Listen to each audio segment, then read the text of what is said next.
مفتی زاہد حسین کے بیانات کے لیے مفتی زاہد حسین آفیشیل کو سبسکرائب کریں۔ مفتی زاہد حسین آفیشیل۔ بسم اللہ الرحمن الرحیم۔ گجرات سے پیر ظہور الامین ہاشمی صاحب نے سوال کیا ہے کہ السلام علیکم ورحمۃ اللہ وبرکاتہ۔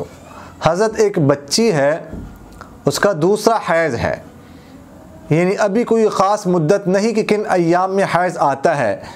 پہلے حیض پر تقریباً 12-13 دن حیض و نفاس و استحاضہ رہا، اور دوسری دفعہ 15 دن سے 16 دن، کیونکہ اس بچی کی ابھی مخصوص ایام کا پتہ نہیں، اس لیے اس کی نماز پڑھنے اور قرآن مجید حفظ کر رہی ہے۔ اس کی کیا ترتیب ہوگی؟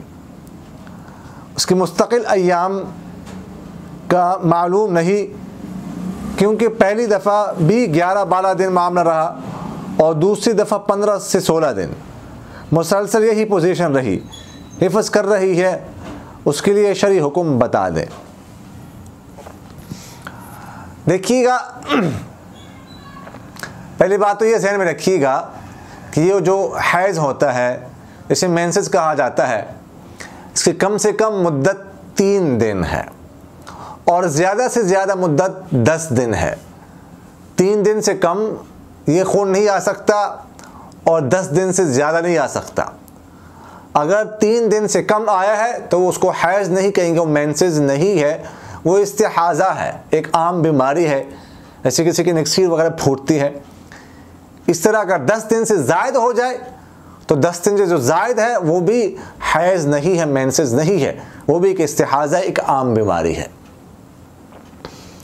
تو اس بچی کو پہلی دفعہ ہی جب حیض آیا تو وہ 10 دن سے زیادہ آیا، اور دوسری دفعہ بھی یہی پوزیشن رہی 10 دن سے زائد۔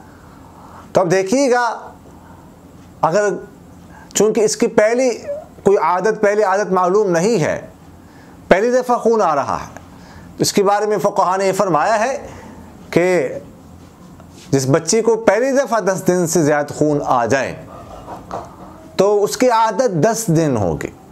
10 دن اس کی مینسز کے دن کہلائے جائیں گے، اور اس کے بعد جو ہے وہ استحاضہ اس کو کہا جائے گا، وہ استحاضہ ہے۔ نفاس تو نہیں ہے، نفاس تو ظاہر ہے کہ وہ ڈیلیوری کے بعد جو خون آتا ہے اسے نفاس کہا جاتا ہے۔ تو 10 دن اس کا حیض، باقی دن استحاضہ۔ 10 دن جو حیض کے دن ہے اس میں وہ نماز نہیں پڑھ سکتی، روزہ نہیں رکھ سکتی، قرآن پاک کی تلاوت نہیں کر سکتی، قرآن پاک کو چھو نہیں سکتی، وغیرہ ذالک۔ اس کے بعد استحاضہ ہے۔ تو استحاضے کا حکم یہ ہے کہ ہر نماز کے لیے وہ وضو کرے گی، اور اس وضو کے ساتھ وہ نماز، قضا نمازیں، نوافل، سنتے وغیرہ سب کچھ پڑھ سکتی ہے، اور اس بیماری سے اس کا وضو نہیں ٹوٹے گا۔ البتہ کوئی اور وضو توڑنے والی چیز پائی جائے اس سے ٹوٹ جائے گا، لیکن اس سے نہیں ٹوٹتا جب تک نماز کا وقت نہ ختم ہو جائے۔ جب ایک نماز کو، اس نماز کا وقت ختم ہو جائے، دوسری نماز کا وقت شروع ہو جائے تو وہ پہلا وضو خود بخود ٹوٹ جائے گا، اگرچہ کوئی وضو توڑنے والی چیز نہ پائی جائے۔ اب نیا وضو کرنا پڑے گا۔ یہ 10 دن کے بعد جو خون آ رہا ہے اس کا حکم ہے، جسے استحاضہ کہا جاتا ہے۔ اور استحاضہ کے دنوں میں وہ، جیسے میں نے آپ سے عرض کیا، نماز بھی پڑھ سکتی ہے، روزہ بھی رکھ سکتی ہے، اور اسی طرح وہ حفظ بھی کر سکتی ہے، قرآن پاک کو ہاتھ لگا سکتی ہے، قرآن پاک کی تلاوت کر سکتی ہے۔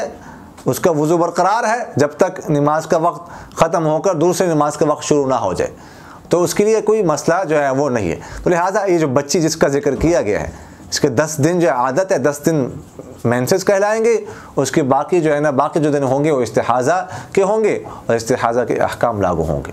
اقول قولی هذا استغفر الله لي ولكم ولسائر المسلمين فاستغفروه انه هو الغفور الرحيم۔